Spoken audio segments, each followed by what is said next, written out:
There's been a lot of talk out there about Notre Dame and how they may get squeezed out and be forced to join a conference because of the format of the new college football playoff. I totally disagree with that. And right after this word from our sponsor, I'm going to explain why. Ladies and gentlemen, this episode is brought to you by Dutch Miller Automotive, where friends and family pricing means you get the best deal right up front on any new or pre-loved vehicle in stock every time.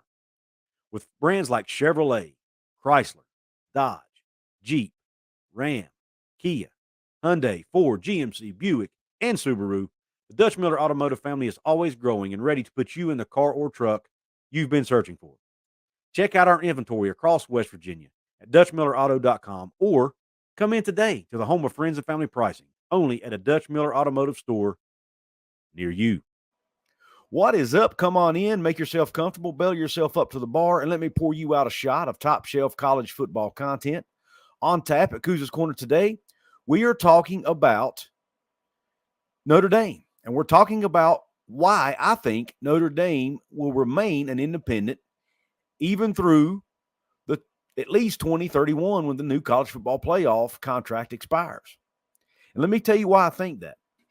Now, I know a lot of people out there are saying, hey, this new format could cause Notre Dame to get squeezed out, yada, yada, yada. I don't think that's the case.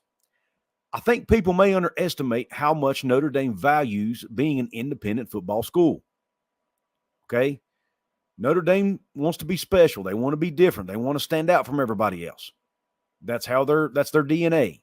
Whether you like it, whether you don't, that's where they stand. I personally think I'm not a fan of Notre Dame. They think their crap don't stink. But that's the world we live in. They bring more fans than any other college football program in America. They're arguably the most popular team in America. So I guess to some degree they've earned that, right? And they're followed by the largest religion in America, the Catholic religion. So because of that, Notre Dame kind of gets special treatment, and they probably always will. But here's why I don't think they'll be forced to join a conference anytime soon.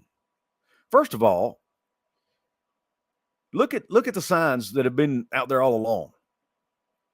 Notre Dame's AD represents the school as part of the college football playoff management committee with conference commissioners. He represents one school. He's on a committee with commissioners from conferences that represent 16 to 18 schools. That should tell you something right there. That's how special Notre Dame is in the minds of themselves and others around the country, apparently. But even more importantly than that are the details of this new college football playoff format or revenue model that's been released, I should say, along with what is already out there for Notre Dame from a revenue perspective. And we're going to go through that. First, let's start with some of the details from an article that Ross Dellinger put out last week. I've already went over parts of this article in a previous video. But for this video where we're talking strictly about Notre Dame, let's first of all talk about the overall format or revenue model that was agreed upon by all 10 conference commissioners plus Notre Dame. It says the Big Ten and SEC will combine to earn about 58% of the CFP's base distribution, or 29% each. Now, the base distribution is $1.3 billion per year for the college football playoff and under this new agreement with ESPN. The figure would greatly exceed the ACC and Big 12's combined distribution number, which is expected to be around 32%. Think about that. The Big 12 and the ACC are getting a total of 32%, while the SEC and the Big 10 are getting 29% each. Let that sink in a minute. The ACC will get 17.1%, while the Big 12 receives 14.7%. The remaining amount, roughly 10%, will be distributed to Notre Dame and the 64 Group of 5 teams. The difference in distribution between the two sets of conferences, SEC Big 10 and ACC Big 12, could exceed $300 million. The Power Two stand to earn a combined figure that should eclipse $700 million, far more than the ACC and Big 12's number of around $400 million. Roughly $115 million is slotted for the Group of 5. With the increase in the ESPN distribution, no school's revenue will decrease. Major conference schools currently receive about $6 million each in distribution from the CFP. The SEC and Big Ten schools will see their annual distribution triple, if not quadruple, into the low $20 million range. ACC and Big 12 schools are set to see a more than doubling of their previous amounts. So they're going to see around $12.5 million each. The ACC and Big 12 are. We'll get to Notre Dame in a minute.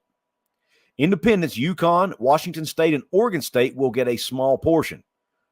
Some reports out there are saying as little as $360,000. Oregon State and Washington State are going to go from getting $6 million to less than $500,000 potentially with this new deal. Absolutely crazy. Huge hit those schools are taking. No wonder they were fighting tooth and nail to get what they felt was owed to them after the crumbling of the Pac-12. No wonder. They had to survive. Let's continue with the article. Notre Dame, one of the sport's historical powers that retains its seat in the CFP governance structure, will see its distribution double to $12.5 million annually, with a caveat that includes a financial bonus. I'm going to read that again about Notre Dame. Listen to this. Notre Dame, one of the sport's historical powers that retains its seat in the CFP governance structure, will see its distribution double to $12.5 million annually. So they're going to get about the same as the Big 12 and the ACC. Now, on the surface, that might sound fair. But let's keep going. But then you got to add on the caveat that includes a financial bonus. They're not getting a financial bonus. The Big 12 and ACC are not getting a financial bonus. It goes on to say in the article, the 4 independents are eligible for a performance distribution payout. If Notre Dame or other independents qualify for the playoff, they each receive a flat fee of $6 million. So Notre Dame could get $6 million on top of the $12.5 million that they're already getting in the base payout. No other school's getting that. Now, the other independents can get it, but let's face it. Who has a better shot of getting in the CFP? Notre Dame or Washington State and Oregon State or UConn? Think about it.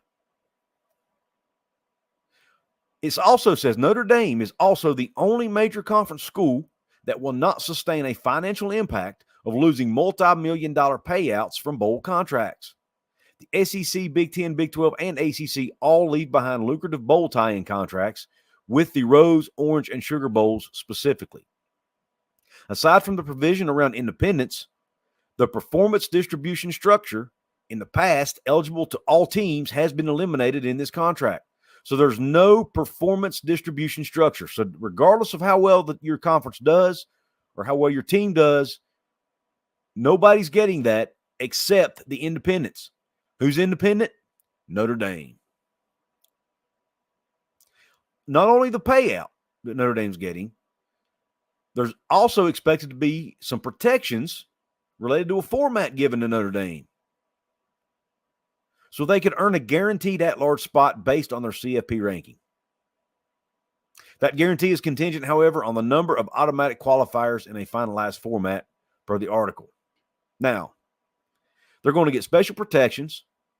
They're making the same money as the Big 12 and the ACC, plus they get a performance bonus if they get in, or I guess perform at a certain level in the playoff.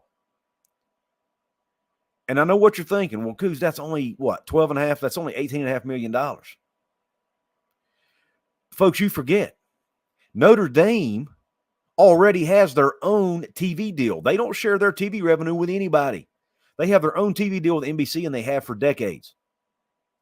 That deal just got renewed through 2029 to the tune of $50 million a year. $50 million a year. That's more than the teams in the Big 12 and the ACC get. About 60% more, if I might add. Add into fact, they get another $17 million for being a partial member of the ACC. That's $67 million. That puts them in line with the Big 10 and SEC almost right there, just in their TV deal and their connection with the ACC. That doesn't even include the CFP revenue I just mentioned of $12.5 million. With the additional $6 million they could get, they could make between $79 and $80 million a year. And they're already one of the richest, if not the richest, university in America because of their large connection with the Catholic religion and all the endowment money they bring in. Why in the world would Notre Dame need to join a conference? They're already paid as much as any teams in a conference. And if they're going to get guaranteed protections for at-large spots in the CFP, especially now that one of the models being talked about for formatting is a 5+9 model where you get 5 automatic qualifiers for the top 5 ranked conference champions and then 9 at-large bids. Notre Dame would have a really good chance to get one of those 9 at-large bids if they finish in the top 14 in the CFP. Maybe even they may not even have to finish in the top 14. It'll be interesting to see where it all shakes out with the format. Folks, Notre Dame's sitting pretty right now. Why in the world would they need? The only thing they're not going to be able to get, at least as of now, the way it's looking, the way things look to be shaping up, the only thing they won't be able to get would be maybe a bye in the first round, and they may not be able to get home field advantage in the first round. And those may seem like big deals, but I don't think Notre Dame cares about that much. I'll be honest with you. Notre Dame values their independence that much, in my opinion. I think they've proven that throughout the years. They like being able to make their own schedule. We obviously know they have the ACC scheduling tie in there they have to follow, but the other 5 games, the other 7 games, I guess it is, they can schedule who they want to. They can schedule Michigan. They can schedule USC. They can schedule Pitt. That's an ACC school, but you get my point. They can schedule their rivals, Army, Navy. All the games they want to schedule, their traditions, they can schedule them. And nobody can tell them they can't because they're Notre freaking Dame. So for you people that think Notre Dame is going to be squeezed into joining a conference, I totally disagree with that sentiment. And I think I've laid out the reasons why in this video. I want to say thank you, first off, for the College Football Mafia folks for including me as part of the family. I'm honored to be part of the College Football Mafia family. Please go check out their other shows. Wild Ute University, Mowing After Dark, Big 12 Mafia, the College Football Mafia show, Big 12 West Mafia. Go check them all out. Go subscribe to the channel. Thank you for being a paid member here. Also, for my Couz's Corner channel members, thank you as well for being a paid member, a paid VIP member here at Couz's Corner. It's much appreciated, and I hope you enjoyed this content. Right now, if you go to my description box, you can get yourself some ONIT athlete trading cards, support your favorite student athletes. I'll make a small commission from the sale. The student athletes get 60% of the profits as well. Link is in my description. Go check it out now. Thank you for tuning into this video. Have a top shelf day. And as always, whether you're a West Virginia fan or not, Q Country Roads.